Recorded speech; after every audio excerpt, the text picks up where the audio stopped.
आवाज मानदेशाचा।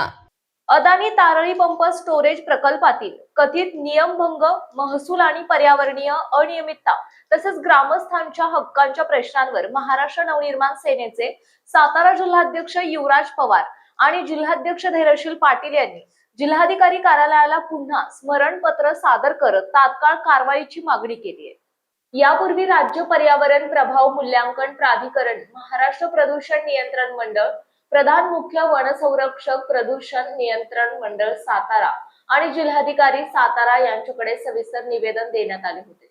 मात्र अद्याप कोणतीही ठोस कारवाई किंवा लेखी प्रतिसाद मिळालेला नसल्याने संताप व्यक्त करण्यात आला आहे।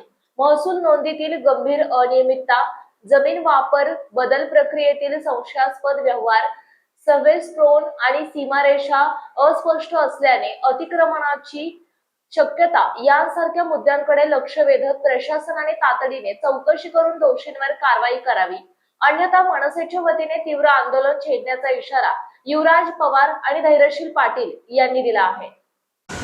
आम्ही 1 महिन्यापूर्वी संबंधित जिल्हाधिकाऱ्यांना आणि पोलीस प्रमुखांना एक तारळी प्रकल्पाबद्दल अडाणीचा प्रकल्प आहे त्यासंबंधी आम्ही पत्रव्यवहार केलेला होता। आज 1 महिना होऊन सुद्धा अद्याप त्यांनी आतापर्यंत काहीच कारवाई केली नाही। तिथं आमची प्रमुख मागणी काय आहे की तिथल्या गाववाल्यांना धमकावून त्यांच्या जागेवर अतिक्रमण केलेलं आहे, ब्लास्टिंग मोठ्या प्रमाणात चाललेलं आहे। तिथं तुम्हाला सांगतो म्हणजे आम्ही तर म्हणणं आहे की तुम्ही एकदा जाऊन या, एवढं मोठं ब्लास्टिंग चालू आहे, तिथं उत्खनन एवढ्या मोठ्या प्रमाणात चालू आहे, मोठे मोठे डोंगर फोट आहेत। अहो या नक्की आम्ही साताऱ्यात आहे का कुठल्या जिल्ह्यात आहे हेच आम्हाला समजलं नाही। त्या ठिकाणी आम्ही गेल्यानंतर सगळे परप्रांतीय लोक तिथं आहेत, काय चाललंय कुणाला कुणाचा वेळ नाही आणि मोठ्या प्रमाणात ह्याच्यामध्ये महसूल पाठी त्यांना साथ देत आहे असं आम्हाला निदर्शनास आलेलं आहे। आम्ही 1 महिन्यापूर्वी पत्र दिलेलं आहे, त्यांनी अद्याप कारवाई केली नाही। आता दुसरं आम्ही पत्र दिलेलं आहे, तुम्ही जर कारवाई आठवड्यात नाही केली जिल्हाधिकाऱ्यांनी आणि तर आम्ही कोर्टामध्ये त्यांना पार्टी करणार आणि याचिका रिट दाखल करणार आहे।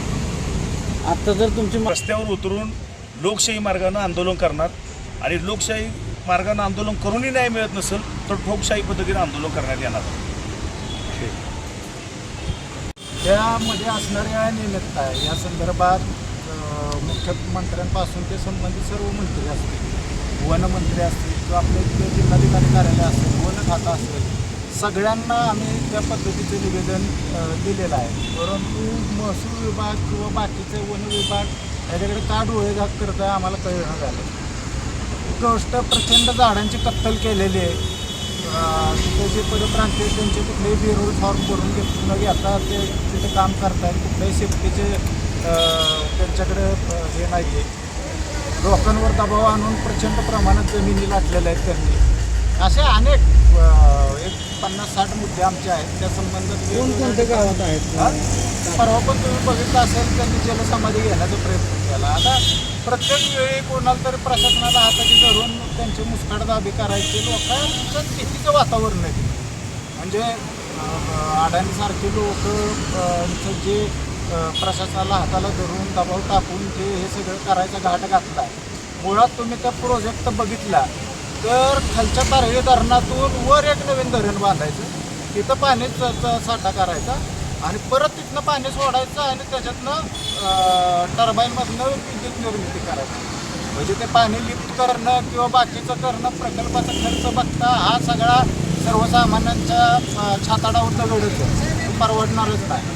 आणि हा प्रकल्प करायचा घाट का शासनानं करला हा आमचा प्रश्न आहे। येत्या काही दिवसात आम्हाला जर या संबंधित न्याय नाही मिळाला तर आम्ही कोर्टात हरित लवादाकडे याचिका दाखल करणार आहे आणि रस्त्यावर उतरून आंदोलन करणार आहे। मानसोफेर न्यूज संपादक बापूसाहेब मिसाळ, वरकुटे, मलवडी। आपल्या जिल्ह्यातील तालुक्यातील लेटेस्ट बातम्या पाहण्यासाठी आजच मानसोफेर न्यूज चॅनलला YouTube वर सबस्क्राईब करा आणि बेल आयकॉन प्रेस करा।